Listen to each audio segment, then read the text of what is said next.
Today, I want to talk to you about how to get prepared if you're thinking about getting divorced. Okay.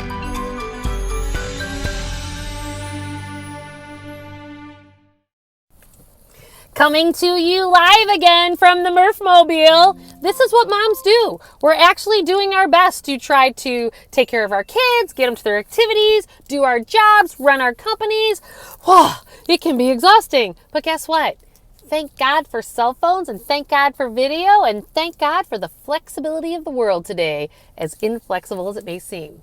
I have met so many people, particularly women, who actually don't get divorced because they don't understand the money, and they don't understand how they're going to live, and they don't understand what's the next right step.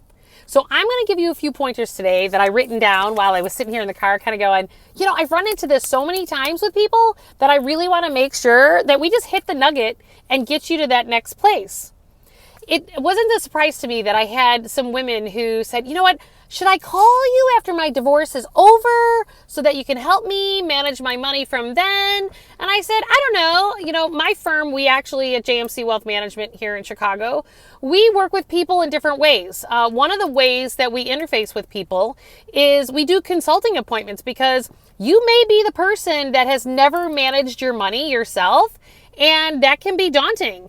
When you're thinking of even filing for divorce and kind of going, oh my God, I don't like being married to this person anyway right now at this juncture, but now I'm going to depend on them in a different household, and how does it work? And then there's a lack of confidence, and then you start beating yourself up, and there's this shame, blame, guilt, and judgment that all rise in, and going, first of all, step number one is you have to take a deep breath. Find your center. Calm that nervous system. You will hear me say that all the time. But the second step I want you to do is I need you to take inventory. What do I mean by that? Just about collecting statements. And it's going to look like gobbledygook if you've never looked at it before, but that's okay. At JMC, what I have clients do, get me all of your investment statements. I want you to get me your insurance policies or statements. I want you to get your tax returns. And you know what? You don't have to do it all at once. Do it in bite-sized pieces. The whole key here is doing it in such a fashion that doesn't seem overwhelming. So if it means that you're just looking at the investment statements first, you just had, the quarterly statements come in every quarter, and you can just say, hey, I want to educate myself. And just do it from a place of education. And you know what? You may never even wind up getting divorced. This may just be about you stepping into your power and really understanding what it is that you have so you feel less vulnerable. You still may get divorced, but you still may not. The educational process is not going to hurt. So, one, I want to make sure that you start to take inventory. Now, you're not going to necessarily know what you're reading, but you could always call the 800 number on the top of those statements. And you could also call the insurance companies or the investment companies and or the CPA or tax preparer that helped you guys out, and ask them to explain certain line items. And guess what? It's really okay that the first time somebody goes over it with you, you are absolutely not going to understand everything, because it's not what you do every day. So again, please allow yourself to learn. Allow yourself the space. And I will say, allow yourself the safe space to learn.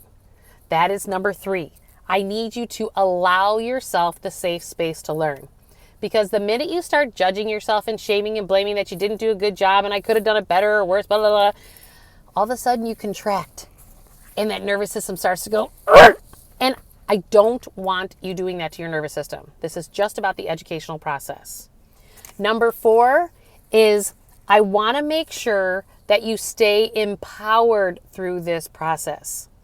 When you start to go to the shame, blame, guilt, and judgment, you actually start to take your own personal power away, and you've turned your power over to the circumstance or the person who you have the conflict with, and that doesn't help anyone. So education actually will help you stay in that place of empowerment. So I had this woman, it was almost 2 years ago now that she hired me, and she hired me to go every 2 weeks we meet, and she pays me for my time, and we sit and we go through the next questions. And now she's actually only a week or two away from her divorce, and she has spent this last 2 years educating herself on the entire financial process of what they have and why, because that's actually going to be step number 5, is I want you to understand why you bought these products in the first place. And does that why still fit post-divorce? Like maybe you had a bunch of life insurance before, but maybe you don't need all the life insurance once the households are split and the assets are split. Or maybe you actually need more because you're depending on that person for income.